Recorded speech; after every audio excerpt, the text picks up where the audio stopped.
Hello, everybody. Welcome to Pursuit of Relentless podcast. You've got your host, Alaina, and today I have Shelley Vidal with me, and I'm excited to get you guys access to her content.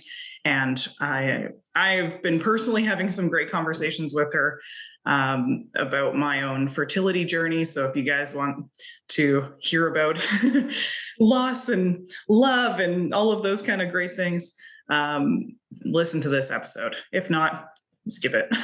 Okay, so if you get kind of grossed out by talking about that kind of stuff, then this is not the episode for you, but that's okay because this is an episode for me. So I'm so excited to have you here. It has been incredible connecting with you. I'm glad to have you on the show. Welcome. Thank you so much. I'm excited to be here and again continue our exciting conversations. I love your energy, and I'm just like, I just want to keep talking, and I'm like, we have to record. This is good. Anyways, so Shelley wrote a book called "You Only Need One Good Egg: Manifesting a Miracle." And for myself, for those of you who have been listening for a while, I just had my third miscarriage, and it was pretty frustrating for me, a bit of a shock. I really thought that supplementing with the progesterone was going to help. And, one thing led to another. I ended up with a bladder infection. And I was just like so devastated because I didn't know I had that infection when if I just, took care of that properly, I would have potentially been able to save this pregnancy. But then I sit there and I look at it and I go, it's okay, my body did exactly what it was supposed to do. And I was so grateful in that moment. Like, obviously, when you're in it, it's like, don't talk to me, don't look at me, I'm just going to cry. But I was in BC with my family and I was just so surrounded by love and the nature and like water. And I was like, you know what? It's all right. Like keep going and just continue to work through those emotions and love yourself. And I don't know, I just feel very humbled by the experience and just go, okay, well, I still have hope for the future, and I'm not getting discouraged. It's a process, but I want everyone to know that if they've had a loss or a stressful pregnancy, that they can have someone to talk to about it, because I know that it helped me a lot when I was talking to other people on the podcast or some of my friends that had been through similar situations. I'm reading Rassi's book right now, Heal on Your Terms, and it's just talking about her losses. And that's who connected us. So I'm so grateful that you're here, and I'm excited to have you tell your story and like what got you into being an author and a mom and all that cool stuff. Oh, this is exciting. Yeah, thank you. Well, I mean, as you mentioned, the lovely Razzie, aka my book coach and friend, um, we connected a couple of years ago through another friend who's also a recently published author, Joy. And Joy connected us on LinkedIn and said, "I think you 2 are gonna hit it off." And I was like, "Oh, okay. Yeah, yeah." When we finally connected, we ended up talking for at least a couple of hours on the phone, and it was just natural. I felt like I'd known her for most of my life. Yeah. And her energy was just so amazing and wonderful. Fast forward to last year, and, I had my daughter and was just talking to a few other girlfriends, about the importance of talking about women's health, particularly sharing our stories from a Canadian lens. And in this case, it was talking about it from not only a Canadian lens, but a woman of color, being a Black woman. It was really important that we share our health stories with others, even if it wasn't at that point in written format, just even talking about it, right? Yeah. The crap that so many of us are going through, whether it is fertility challenges, it could be things like Menopause. fibroids, Yeah. menopause, like all the things, right? So having these conversations with my girlfriends and being like, okay, wait, what? Like you're going through this? I had no idea that like you're carrying on your whole life in addition to all this other stuff that's going on that we hadn't like I had no idea, Yeah. right? So it's like this additional backpack of health shit that we're dealing with. Yep. And you know, some of that conversation was actually rooted in me listening to Gabrielle Union's second book, where she talks about her fertility challenges and menopause, and going through levels of depression associated with menopause. And I was like, wait, that could cause, like, depression could be correlated to premenopause and menopause. Like, I had no idea. It blew my mind. And then I started thinking about some of my girlfriends that are, in that age range. And I'm like, do you know this? Like, if I didn't know, like, who else doesn't know? Right. So, anyways, that's how the conversation on women's health really, where what it was rooted in. And then, you know, after having some of these conversations with my girlfriends, it's like, "Would you write a book?" Yeah, I think I wanna tell my story about my fertility challenges and my journey to motherhood. And it was initially going to be a group of us that, collaborated and put it together, and then life happened, as it usually does, and, a couple of us ended up doing individual stories, and, that's kind of how things Came full circle. manifested and came to fruition for the book. That's amazing. Yeah, I Thank think it's you. so important to share your story. And I'll tell you, after my first loss, I was down and out. And that was an understatement. Like, I'd be totally fine. And then the second later, I'd literally be like falling on the floor crying. And Yep. it was just like so overly emotional. I didn't know how to deal with what I was feeling, or like what my I learned so much about my automatic stress responses, like what I do naturally when it comes to being in a stressful situation or a situation of trauma. And I was just literally binge watching Netflix, eating all the food that I could. Like, I've definitely put on some weight. That is 100% for sure. But learning that that is postpartum depression, or that is dealing with trauma, or that is, just how you naturally respond to these situations, was like, huh, okay. So after my third loss, it was pretty traumatizing. Like, I actually had to see the little baby, and it was really hard, really, really hard for me. But at the same time, I was like, well, I know my body did what it was supposed to do, you know? And like, I know that if I just continue to take care of myself and continue to nurture my soul and be okay with the fact that this wasn't the one for me, it's so freeing, and it just helps you come to peace with the fact that it's not the right time, or it's not the right embryo for my body. But it doesn't mean that it's never going to happen, Mhm. and this time I can catch myself and go, hey, I'm not going to fall back on those automatic stress responses, or I'm going to be more aware of them, even if I do choose to watch a little bit of TV, or you know whatever it is for me, have a drink, or Mhm. whatever, right? Whatever it is for you as well. Like, there's going to be stuff that you guys use to cope. And when you just own it and go, hey, this is a moment where I'm feeling very stressed, or I'm feeling very low, or I'm having a bout of depression, what can I do to pull myself out of it?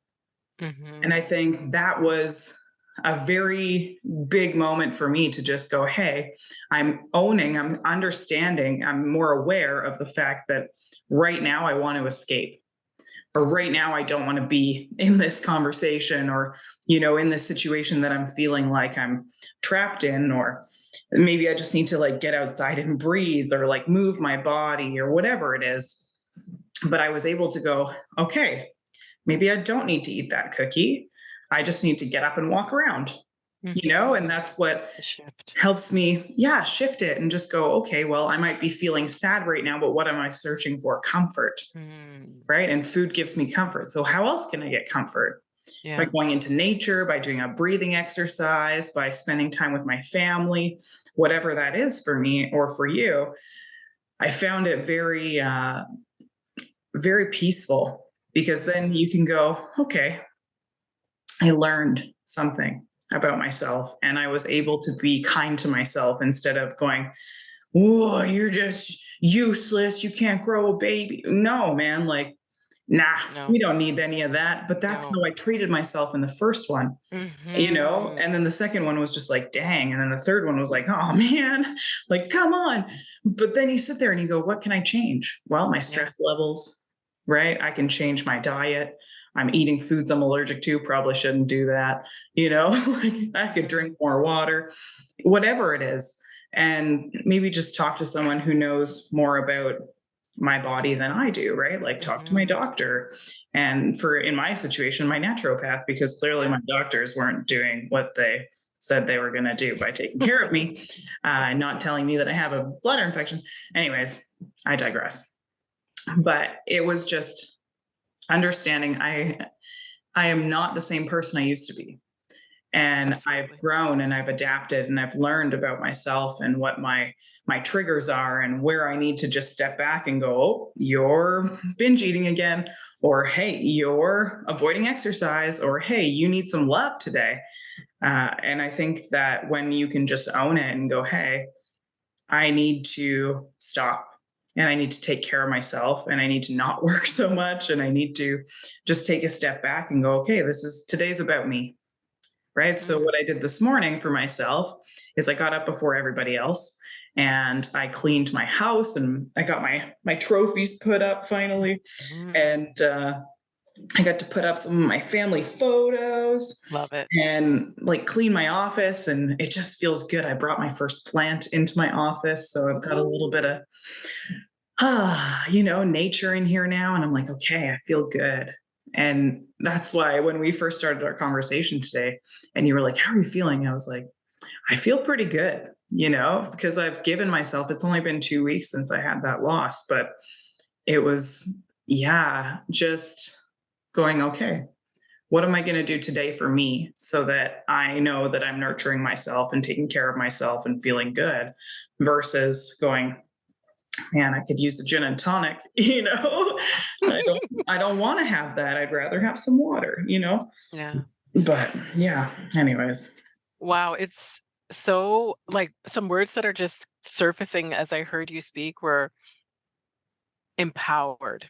Yeah. And like as you talked about the transition from your mindset, just empowering as well and just honoring yourself. Yeah. I heard such insight um and intuition and understanding your body more. Yeah. I think it's beautiful Thank that you. you were able to just kind of emerge even more in your fuller self through this loss. Mhm. In a sense that, you know, prior to, who knows if you would have had this growth, this personal growth. Yeah. Um, and I think there's power in that as well. It's yeah, and I mean, when you spoke about the different levels of growth between your first loss, your second loss, and to your most recent loss, I just saw growth, growth, growth in you.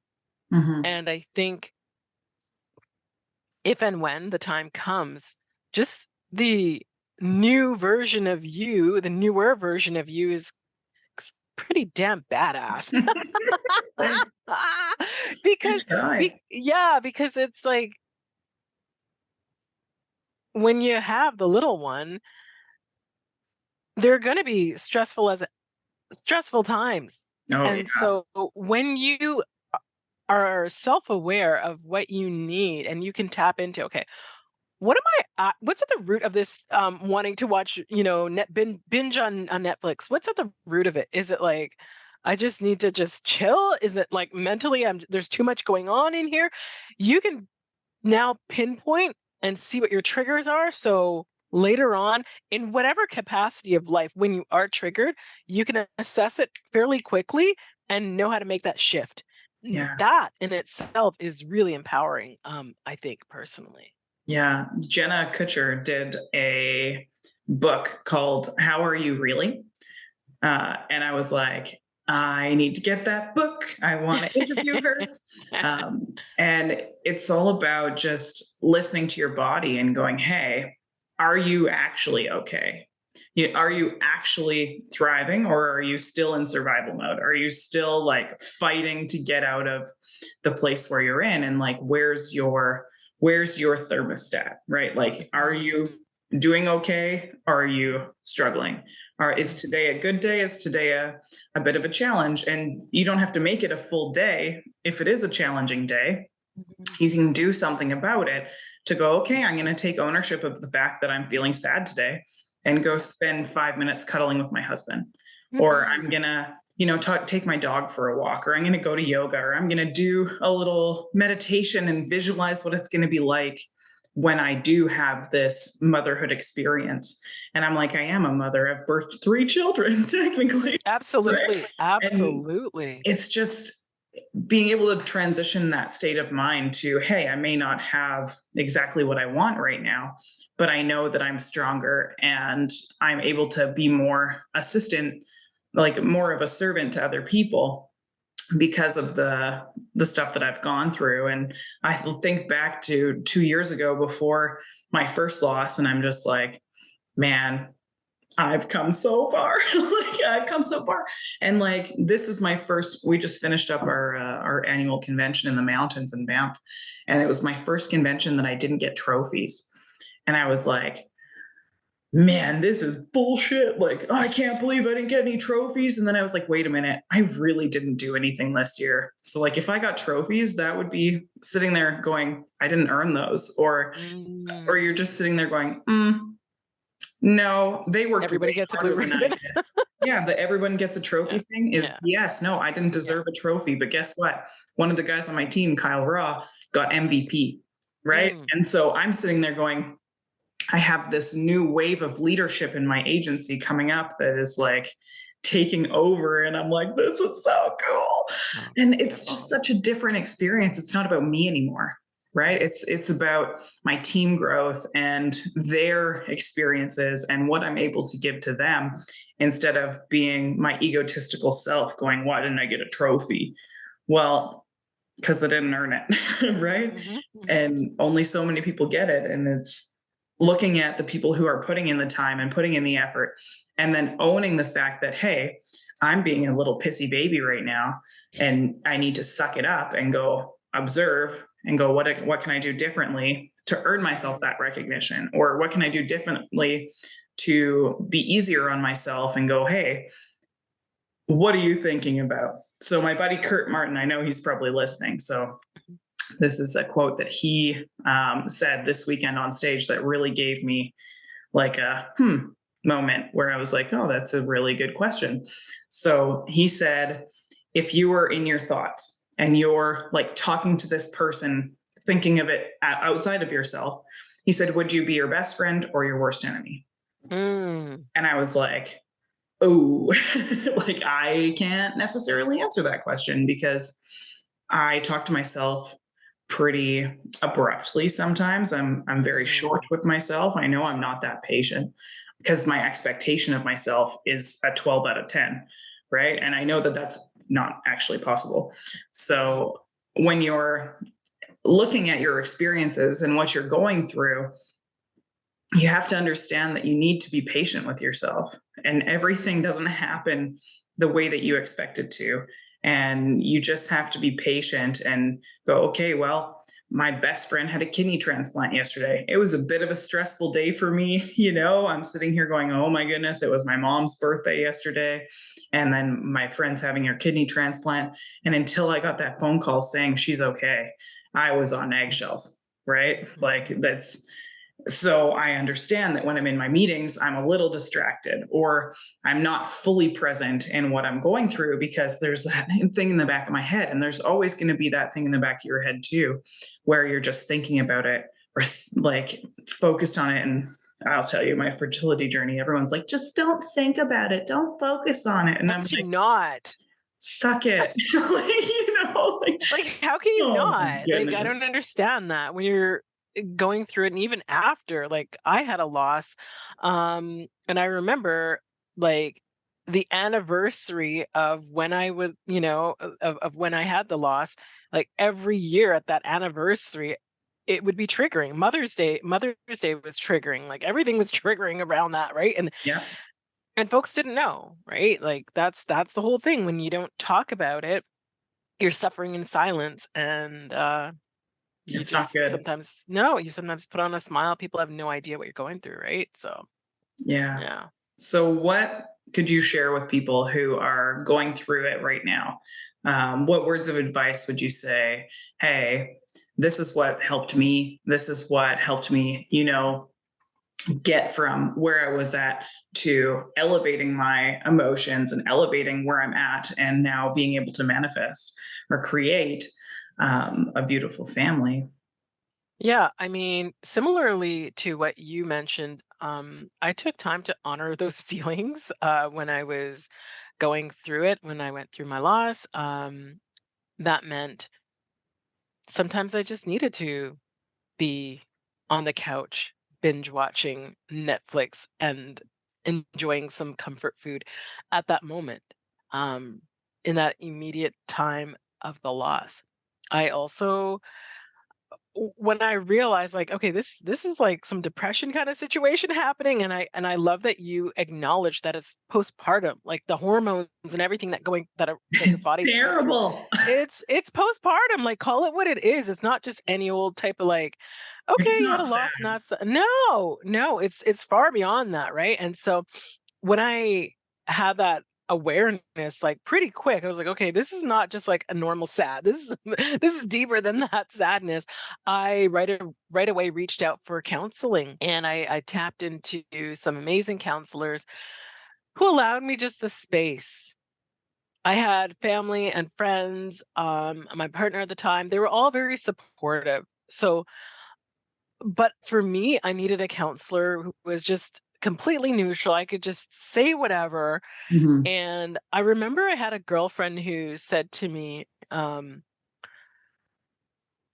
before she, I think it was before she got pregnant with her second child, she had an acupuncturist who said, if you were to get pregnant now, chances are it wouldn't be viable because she had a lot of stress going on in her life. And the acupuncturist just informed her and like very honestly said, your body needs to be in a healthy spot for you to be able to carry this pregnancy all the way through. If Mhm. you're inundated with stress from work or whatever else is going on, chances are it's not gonna end up positive for you, right? So Mhm. just like sometimes hearing that or hearing stories from other folks who've gone through similar experiences to normalize it and not feel like, oh my gosh, I'm the only one going through this. Those all were ways to support me at the beginning and even through it. And I also have a really good girlfriend who lives in Atlanta. I have a few in Atlanta, but one of them in particular I remember after the loss, she would send me on Mother's Day, she would send me a message, acknowledging, that I am a mother. Much like you said, right? Just because I don't have my baby, that baby, here physically, it doesn't mean that I'm not a mother, right? And Right. acknowledging that mothers come in different forms, being an auntie and being an educator. I have students and I totally mother them, right? Right? So there's different ways of being and showing up as a mother, Mhm. and acknowledging that. Um, I think that those were just really important for me as I started to rebuild and figure out how I wanted to navigate through um, life at that time. Fast forward to a couple years ago when I decided to begin my fertility journey. Again, it was through the support of friends and family members who one of my cousins went through her own fertility journey and she was just open and honest with me. Again, the power of talking to others, right? Right? When we Exactly. actually do what we're doing today and have these conversations, it's like, oh, wow, like maybe I can do this. And that's what really pushed me to the other side of deciding to go ahead and become a solo parent or a single mom by choice. Um, and yeah, just when I think of my village or my tribe or my community, it's been everything. Just surrounding me with love and support as I embarked upon the journey, throughout the journey, and then even as today, having people who check in on me, how's it going, and who genuinely care when I send them a picture of my daughter doing whatever foolishness she's doing, like, just the randoms, right? So I think that's what I would like to share with listeners.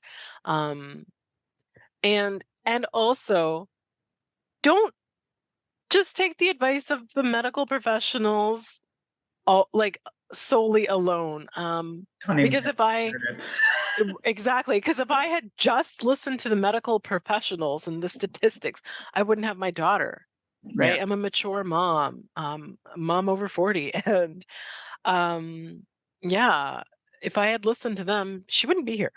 right? Facts, right? My low probability of getting pregnant. So, They tried to tell yeah, me I should do IVF. I'm like, "But I've had no problem getting pregnant." that's correct. So why? Why? Why wouldn't I just keep trying? Yeah, absolutely. Absolutely. And I mean, my thing is build your community, build your village. So you've got your naturopath. I had my doulas, I had my midwives, I had my community, like friends and family as well. But build your community that you need to support you in that journey that you're about to embark upon or that you're continuing to embark upon. Mhm. Have like, what are the missing elements? Yeah. So I just talked to my naturopath a couple days ago, and she's like, "Yeah, they're telling me to take aspirin, and I don't like taking anything. I don't take Tylenol. I don't take aspirin. I don't take Advil. I don't take anything unless I'm like dying. If I Mm, am very, very, very sick, I will supplement something to help my get through that. But on average, I take vitamins. I'm like supplements. That's about it. And she said, I want you to try taking this L-arginine. And I was like, I have never heard of that before. She said, it'll work like an aspirin, but it's natural. And she said, all it's going to do is help you increase your circulation. And I was like, so you're telling me that there's something that'll make my hands and feet warmer? And she's like, you have cold hands and feet all the time? I said, constantly. She oh, said, just try it. Within 3 days, my hands are warmer. what? Crazy, crazy. So I'm That's like, wild. clearly, it could be a circulatory issue. It could be, it could be something just not clicking. And I've had another doctor tell me that it could be because I had COVID. It could be because I have bad circulation. It could be a clotting issue. They don't know. And I'm like, okay, well, that's fine if you don't know, but do some tests. Like Mm, let's try and figure out what's mm, going on. yeah. But then one doctor criticizes the other doctor's wishes, and it's like, well, why don't I get to pick? Yep. Right? Why don't I get to pick what you're testing me for? Yeah. That would be smart, in my opinion. Like you should be able to select whichever testing that you want done on your body Mhm. without criticism. you know. Absolutely. Well, So I because don't I know. think a lot of times they're focusing on the cost associated with those tests rather than is it going to really get to the root of the problem? Right? They a lot of times they're focusing on cost first. Yeah, but it doesn't come out Not of their always, pocket. but oftentimes. I'm like, yeah, but it doesn't come out of their pocket, right? It comes out of the like budget of the medicals, whatever. I don't really know who pays for it, honestly, but Alberta medical insurance. Thank you. I appreciate it. But I look at that and I'm like, okay, well, if I want to get this testing done, what the gynecologist said was, like, there's no treatment for that, and I'm like, yeah, but it could show you why my body's not processing sugar properly, or why my circulation's down, or Mhm. whatever the heck is happening with my progesterone levels. Like, why is my body not producing iron properly? Mhm. Little things like that. It's like, Yeah. why wouldn't you just try and figure it out? Like, isn't that your job? Isn't that why we pay you so much money? But it's just frustrating because Yeah. everyone's different, and they just Yeah. go, we don't know. And I'm like, okay, well, thank you for your honesty. I Mhm. appreciate that, because then I don't have to sit here and think that I'm the only one going through it, Absolutely. right? Yeah. Yeah. I don't know. It's been a journey. Yeah. Yeah. But I would I say want so. I want people to learn more about your book. So can you talk a Sure. little bit more about your book, please? Absolutely. So You Only Need One Good Egg is really it's a conversational style book about my journey to motherhood. So I go from the initial thoughts of, okay, can I do this? I don't know. Like, well, actually, even before that, it's like the doctor telling me that I had a low probability of getting pregnant and being devastated and feeling like, okay, well, now what? Because I had that desire and yearning to become a mom, and just going through the emotions of what would the reality be? What would my future be? Is this going to happen?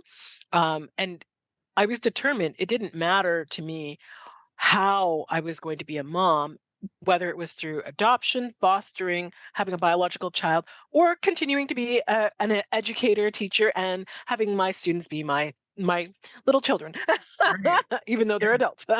um, that was kind of the beginning, and then I take readers through that journey of the decision making and saying, yeah, okay, I'm going to do this. I'm going to take a leap of faith and see what happens. Mhm. And the challenges associated with going through the process as a solo parent, um, being in the room with the doctor and not having somebody there to bounce the ideas off of when you're in the room with the doctor, and especially it was in the height of the pandemic sort of, and so they still had pretty strict, protocols. You couldn't bring in anyone else. It was just you alone in the room with the doctor Mhm. and, potentially a nurse as well, and just the emotional impact of that. I write a little bit about that, and then finding out that, okay, it's viable, and going through that journey of, okay, yes, it's a viable pregnancy, but do I even want to share that with other folks because of my previous loss, and feeling like I don't know if I can really accept it wholly yet. Mhm. Yeah. And knowing that it's okay. I wanted to do it on my own terms. That meant telling people when I was ready to tell people, Mhm. and sharing the news when I was comfortable sharing the news. And for a lot of people, my close friends and so on, I didn't share the news until I was like almost 25 weeks pregnant. Very late. And because we were in the height of the pandemic, a lot of the meetings from for work and so on were on Zoom, just like this. So people couldn't tell I was pregnant. Right. I didn't gain a lot of weight. And, even for work, I waited until I was about 8 months pregnant. And I stood up and it was like, showed my belly and I was like, "Yeah, but so this is what's going on." And they would see a big, like, "What? Wait, what? What's happening?" The shock, right? That was, part of my little I enjoyed it, little comedy there. So, I write a little bit about that, and then going through the whole idea of, again, as I mentioned earlier, assembling your village. Who's your village? Who's in your circle to support you through it. I talk about the power of having a doula and a midwife and what that meant for me. Mhm. Um, and the difference I experienced from having a GP to a midwife, and the care that I received with a midwife. Yeah. Sorry, my throat is dry, so I'm like, let me just have something Lozenge. in there. Yeah. Yeah. Um, I also take readers through this journey of childbirth that my experience, because I know people have different experiences. Yeah. And again, if we don't talk about it, we don't know about it. And what TV does is a disservice when it comes to talking about childbirth. As my doula shared, in one of our earlier sessions, like, what do you know about childbirth? And it's like, not too much. Because a lot of times women don't talk about it unless you're in particular fields, and you might talk about it a little bit more. But, it's like TV makes it seem like, okay, the woman went into labor, and then by the end of the episode, boop, the baby's out and everything's Yeah. glorious. Both my Not sisters so were just much. like, "Take the drugs." I'm like, "Don't even question." I'm like, "But I kinda But wanna do a natural birth," and then I'm like, "Hmm." but that You that's know? that's that's where my doulas were really, amazing because my initial thought was, "Hell yeah, I want the drugs, like, I don't wanna feel anything."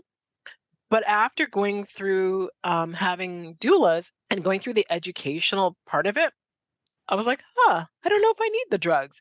Yeah, And knowing that it doesn't have to be an either or, drugs or no drugs, like, right. there can be a scale of pain management, and that was empowering for me. Yeah, And so understanding like, okay, well, we could have the TENS bands to kinda, like, start off, and then if we need, we can, um, pop it up a notch with little laughing gas. Okay, great, got that. What's after that, right? Just walking up the scale rather than from 0 to 100, and yeah. that's what I did, and I didn't end up, taking an epidural, and I was like, "Oh, okay." And I had to be, um, not induced because I was already in labor. I forgot the term, that they use, but, basically, I had to take the Pitocin to speed up the labor because my water broke, and I had broken for more than 24 hours, and, when I was telling my aunt who, used to be a midwife, she's like, "Wait, you didn't have an epidural and they induced you?" And I'm like, "Yeah."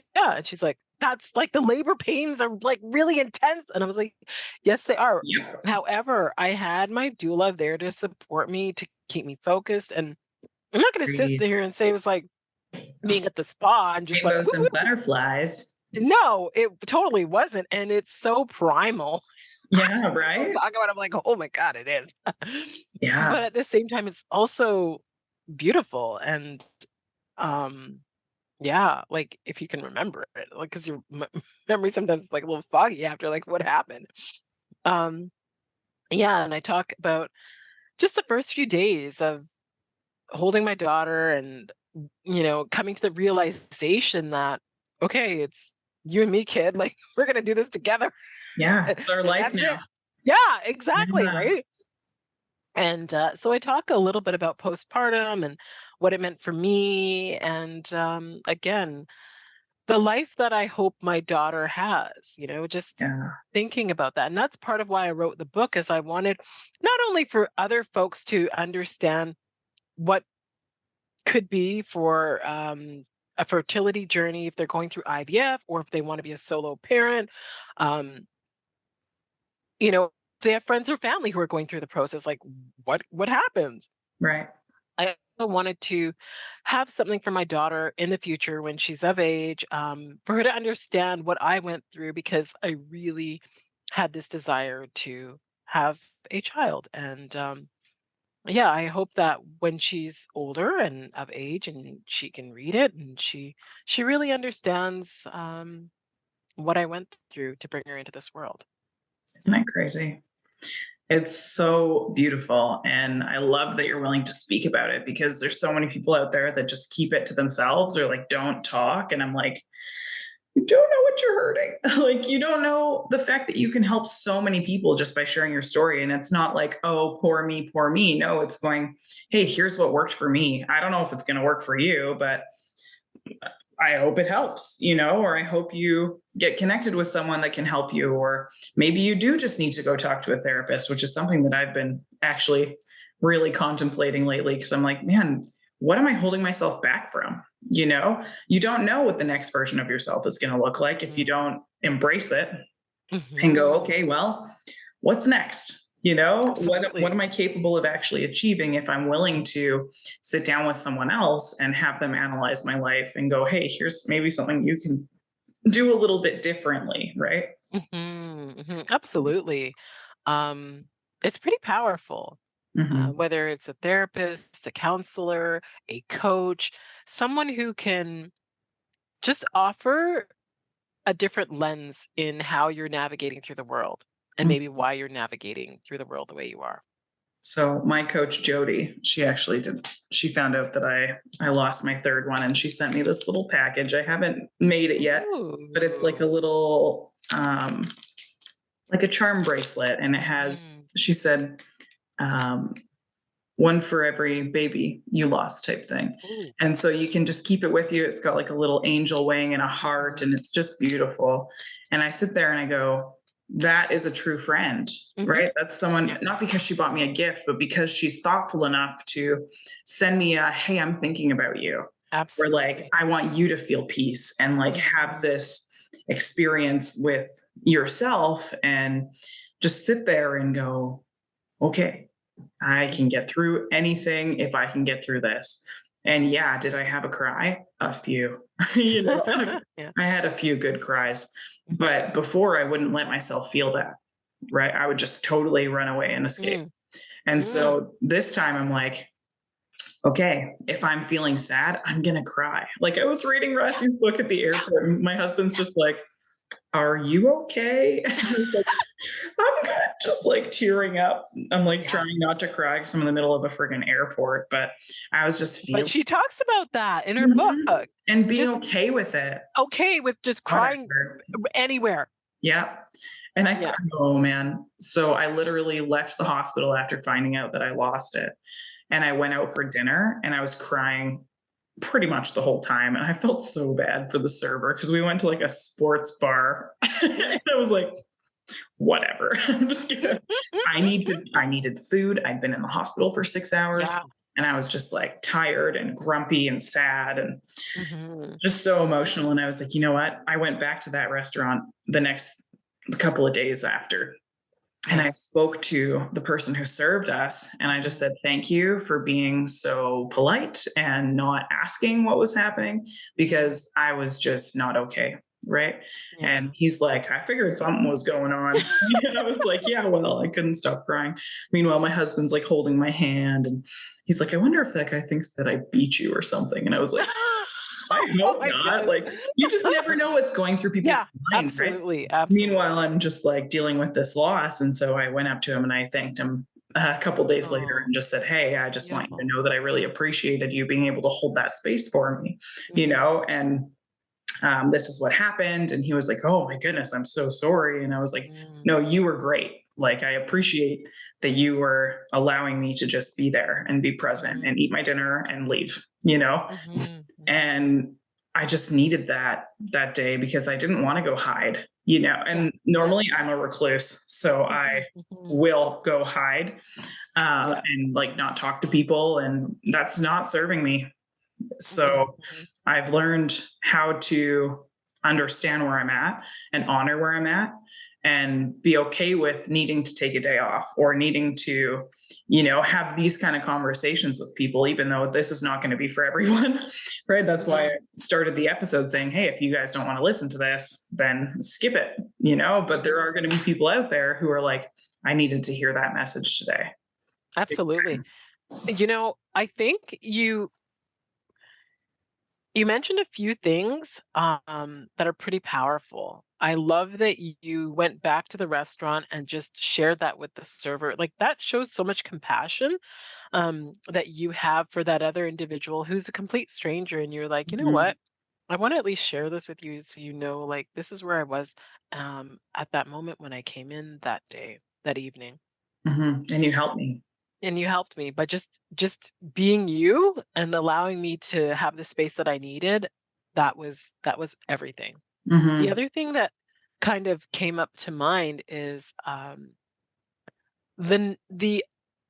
the fact that, I believe it's in Nova Scotia, but don't quote me. I think it's Nova Scotia or New Brunswick.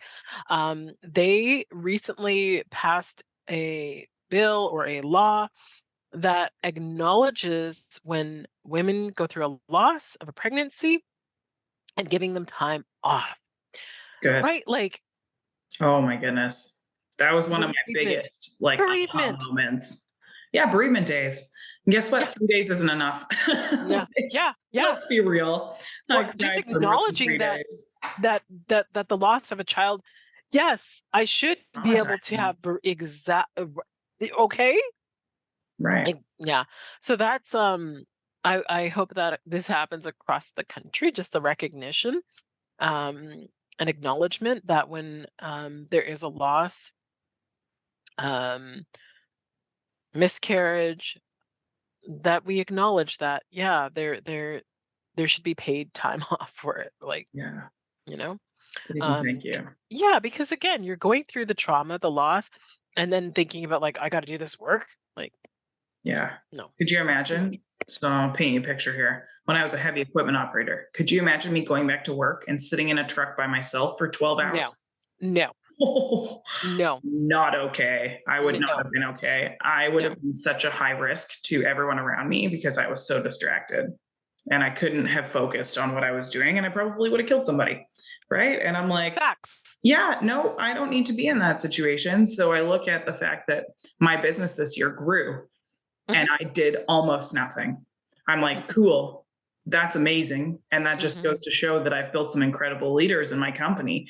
And I have great support and people around me who are like helping me out and making sure that I'm okay and like holding thanks Stephanie for posting my podcast on time and like my editors and you sit there and you can honor those people so much better because you appreciate them through and through because I'm like, I couldn't have done this just by myself, like let alone trying to record a podcast constantly, Mhm. and it's a passion project. So I don't get paid to do this. Right. I'm Yeah, sitting here going, hey, if you want to support me, buy my book or, yeah, yeah. buy some coffee mugs or something or a tube, Mhm. whatever. And I'm just doing it for people to get access to others. And it's more the value of these conversations for myself is so important to me that I just continue to do it. Now, this will be a episode 137. So I'm just like, whoa, imagine. I started this in November of 2019. And I was Wow. like, I have no idea what I'm going to do with this. Mhm, I had no idea what to expect, what it was going to look like for me, the people I'd get access to, and the continued support. And I just look at that and I go, wow, if you're willing to commit to something and you're willing to do it for the goodness of others, you will be successful at it, regardless. absolutely. And now there's people reaching out to me going, hey, I read this piece of your book and it really helped me. Or, hey, I loved this podcast episode. You said this and it really impacted me. And Mhm, I sit there and I just go, that's cool mhm, because mhm. I'm a contribution person, right? So Yep. I love getting that and recognition. I do like recognition if you can't tell. But I look at it and I'm just like, wow, if I can share my story and I can go be a little bit friendlier to myself and honor myself and not go, hey, you're messing it all up, or no, you're not. You're doing pretty good. Keep Yep. going. Minor blips. It's like tripping and falling on your face, right? You're going to trip and fall on your face sometimes. It hurts. Trust me. Yep. I've done it. Yep. I played rugby. I got the concussion, right? Mhm. But you learn from those experiences and you're able to share that if you're willing to be vulnerable Absolutely. with others and just go, hey, this is what happened for me, or like, this is Mm. what has changed in my life. So, yeah, I don't know. Well, it's Love funny it. because I went to an event last night, and I brought my daughter to it, and I said, okay, picked her from daycare, like, okay, here we go. Did a quick little change of her outfit, and we were walking, and she got so excited, she started running, and she's only like almost 17 months. She started running, and then right down on the ground, and her knees were covered in mud, and her coat was covered in mud. Oh, And I was just no. like, it's just like when you think about kids and their pure excitement and their fearless attitudes, it's remarkable. Like Yes. like totally fearless until, life really teaches them like don't dive off of a bed, you'll Yeah. fall and you'll get an owie, right? But it's just like it's pretty cool to sit back sometimes and just watch the fearlessness in them of just like, "Okay, I'm gonna do this," until, you know, I learn that if I do it, I might hurt myself, but, Yeah. it's pretty cool. I Yeah. love that. Mhm. Beautiful. Well, we have to wrap up for today, unfortunately, but I have loved this conversation. I appreciate you letting me talk for a lot of it. Thank you, thank But you. I want people to be able to get access to you. So if Sure. you could just share where they can find you and get your book, that would be fantastic. Sure, people can find me on LinkedIn, and, I'm totally searchable, Shelley and Vidal, LinkedIn. You can also check me out on my website, actbyvidal.com. That's actbyvidal.com. My book is on Amazon. Again, you only need one good egg, manifesting a miracle. That's my daughter and myself. Um, and one thing that I've been it's been in my mind, and I feel like spirit's telling me to just share this. It came to me the other night. I was sitting on the couch, and I don't know how or why, but the thought came up, and I said, that's pretty powerful. The thought is, if you think about how many women have miscarried in this world, think about how many little angels are around supporting women Yeah. and families. Like, I it came to me and I was like, wow, like I think that's also some of the reasons as to why women are freaking amazing and doing the damn things that we're doing. We've got our little helpers all around us, keeping us and encouraging us to do the things that we are doing and then some, things that we don't Mhm. even know we can do. So you've got three angels we know for facts, three little ones that are there supporting you and saying, "Thank you, mommy. Like I'm here for you." So look for those signs, Yeah. because they come out. So Yeah. just look for them. That's beautiful. So I have these angel cards that I pulled the first time and the second time. I haven't pulled one for myself yet since because I literally have been home for about 2 days and it's been crazy hectic chaos. But I will sit with myself and do this. But I pulled a card both times and I just said, "What message do you want for me?" And I pulled this card called Opal, and it's a picture of an angel holding a baby. And I broke out crying Mm. instantly. But it said, "Your babies are safe in heaven, and these ones weren't meant Oof. for you. They were meant for God." And I was Yep. like, okay, like, so, My pores are raising literally. I'm yeah, like, goosies are coming up. yeah. But it was just so beautiful for me to just be like, okay, my babies are taken care of in heaven, Yeah, yeah. and they're little angel babies. And I'm like, I bet they're so cute. Of course they are. It's Absolutely. so different to just be able to change your mentality to like, it's not that I lost them, it's that they just weren't ready for this world. That's And right. I'm okay with that, right? Mhm. And coming to the terms with that is so powerful. So, so powerful. And I think that when you can just own it and go, okay, this is it. I'm going to move on and continue to, well, not move on, but move forward. I'll correct Yeah. myself in that, but move forward and know that next one is another next one. Yep. I have another opportunity. I can change the way that I handle my stress levels. I can make sure that I'm being active. I can make sure I'm taking my supplements even though they make me vomit when I'm pregnant. But little things like that, it just is going to be different next time. And Mhm. so if you guys are struggling and you need someone to talk to, please do reach out to myself or Shelley and Absolutely. get access to some help with people that Mhm. understand you and know what you're going through. Like I said, this episode is not going to be for everyone, but I hope you guys took a ton of value out of it today. We are going to post everything in the show notes that you need to get a hold of our us really, and make sure that you leave us some comments on what you got out of the show today and share it with a friend if you think that they need to hear it. So for today, that's it. Pursuit of Relentless signing out.